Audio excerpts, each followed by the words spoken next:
你敢信吗？就为了几十个山里孩子上学，中国直接在悬崖上装了2部288米高的电梯，每部电梯都要花费几千万。消息一出，全网炸了。中国这是疯了吗？为什么要为几个穷人花这么多钱？大家好，欢迎来到星球热点，国家大事从不缺席，舆论场中抽丝剥茧，聚焦独家中国资讯。点赞、订阅加小铃铛，带你用不一样的视角读懂中国故事。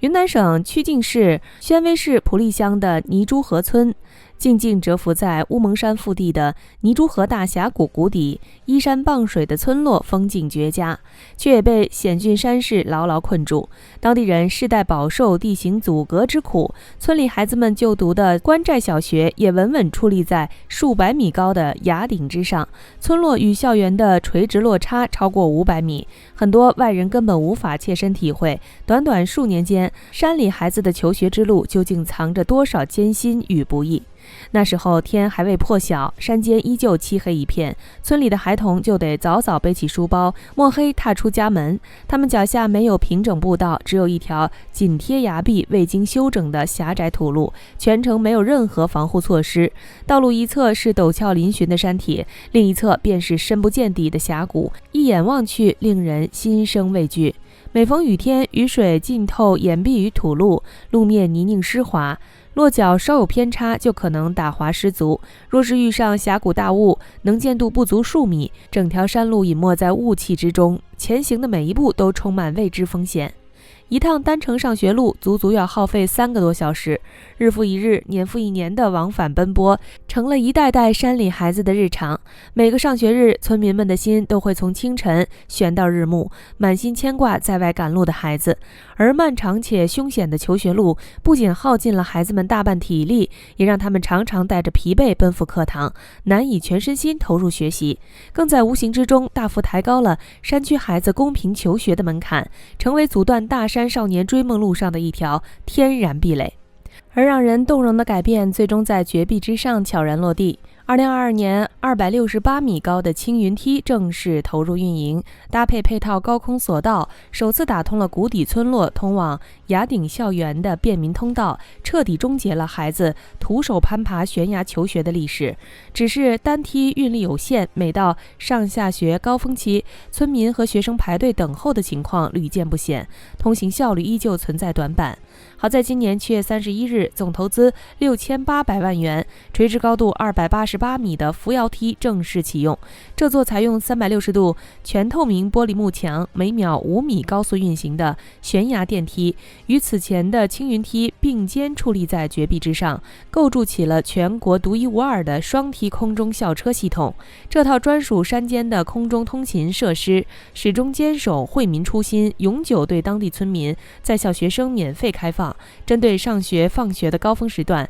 场馆还专门开通学生专属绿色通道，优先保障孩童通行。全程配有专人值守巡检，紧盯设备运行状态和通行安全，全方位守护孩子们的求学路。如今的求学之路早已完成翻天覆地的蜕变，孩子们从容走进通透的电梯轿厢，电梯平稳沿绝壁扶摇向上，壮阔的峡谷风光、蜿蜒的河道、错落的山间梯田尽收眼底。曾经步步惊心、耗时3小时的悬崖之路，彻底被闲置荒废。短短30分钟，孩子们就能安稳顺利抵达校园，不用在凌晨摸黑赶路。每个清晨，他们都能在家吃上一口热乎早饭，养足精神奔赴课堂。傍晚放学，也不必趁着暮色冒险下山。家长们再也不用整日提心吊胆。对于守着大山生活的村民而言，压在心头10几年的重担，终于稳稳落了地。随后，外交部发言人毛宁在海外社交平台也发布了这条暖心短片，并配文：在中国西南部的云南省，有一辆空中校车，把孩子们穿越峡谷的上学通勤时间从3小时缩短到了30分钟。可谁也不曾想到，这条平时的视频一经推送便迅速引爆海外社交平台。一位德国网友的评论格外出圈，他坦言，欧洲各地的高空观光设施大多以商业盈利为核心目的，优先服务文旅创收，而中国愿意斥资数千万元在险峻悬崖修建专属电梯，只为守护深山里普通孩子的求学之路。路，这份以人为本的温度是完全不同的东方人文底色。当然，也有不少外国网友提出了质疑，因为他们反复核算项目建设与运维成本，发现这项工程几乎没有商业回报，根本不值投入，甚至有人武断判定画面中的暖心场景都是刻意包装的宣传素材，只是专攻拍摄的样板工程，无法长期持续运营。而面对海外网络上的争议，不少走遍中国大江南北的海外博主主动站出来分享自己的实地见闻，打破外界偏见。他们曾经带着质疑心态探访中国偏远地区，想要验证所谓的民生工程是否名不副实，最终却被眼前的景象深深打动。穿行昆仑山脉的高原列车，横跨江河的超级大桥，贯通群山的超长隧道，直通深山村寨的硬化公路，这些很少登上国际热搜、没有华丽宣传的基建工程，遍布国内各个偏远山区，默默服务着普通民众。走的地方越多，他们越能读懂中国的民生项目从来不会用短期商业收益来定义价值、评判利弊。如果单纯用冰冷的投入产出比去衡量泥珠河空中校车这项工程，未免太过狭隘片面。我们可以精准算出扶摇梯6800万元的建设成本，也能统计出每年设备检修、索道养护、人员值守的持续开销。但谁又能精准量化一条安全求学路的珍贵价值？它彻底杜绝了孩子攀爬悬崖的坠崖风险，让山区孩子拥有了和城市孩子平等的求学机会，为深山少年打开了走出大山、改写命运的无限可能。这些守护希望、托举未来的价值，从来都无法用金钱数字衡量。泥珠河空中校车的火爆出圈，让全世界看到了中国民生基建的独特温暖。在国内广袤的深山乡村，类似不计短期商业回报、一心解决百姓出行难题的惠民工程还有很多，只是大多数低调地扎根在乡土，很少受到海外舆论的关注。而随着越来越多的海外博主深入中国偏远乡村实地探访，一个个真实的山村巨变，不断打破外界对中国乡村的刻板印象。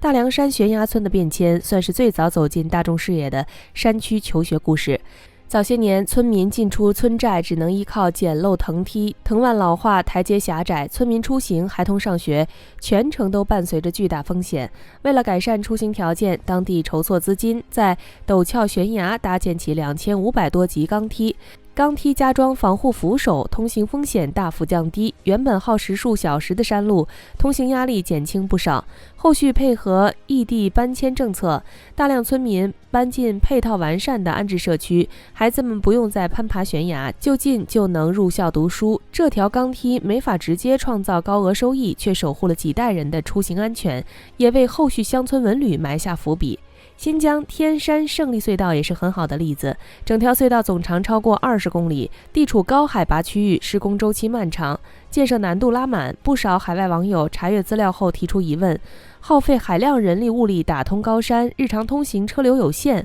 什么时候才能收回成本？可对于往返南北疆的群众来说，隧道直接避开凶险的盘山老路，通行时长大幅压缩，遇上冬季风雪，道路安全也得到保障。凿山修路的核心目标从来不是快速赚钱，而是便利沿途千千万万普通老百姓。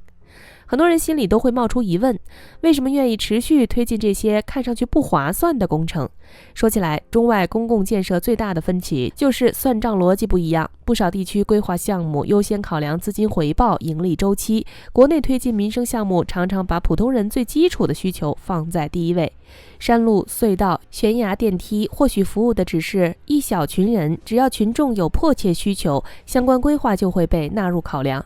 当然，这类工程也一直在摸索可持续运营方式。泥珠河2部悬崖电梯依托大峡谷文旅资源，依靠景区运营收入承担设施日常维护，不用长期单纯依靠财政持续输血。悬崖村钢梯建成之后，会顺势发展乡村旅游，催生新的产业机会。大量山区公路通车之后，特色农产品顺利向外输送，慢慢培育出新的经济增长点。短期看上去收益微薄，长期能够带动整片区域持续发展。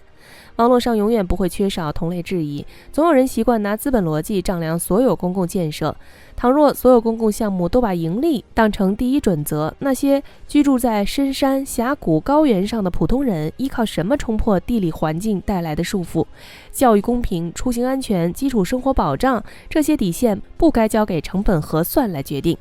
所以小编觉得，繁华都市的地标建筑吸引全球目光，但藏在群山之中的道路、天梯、隧道反而更容易触动人心。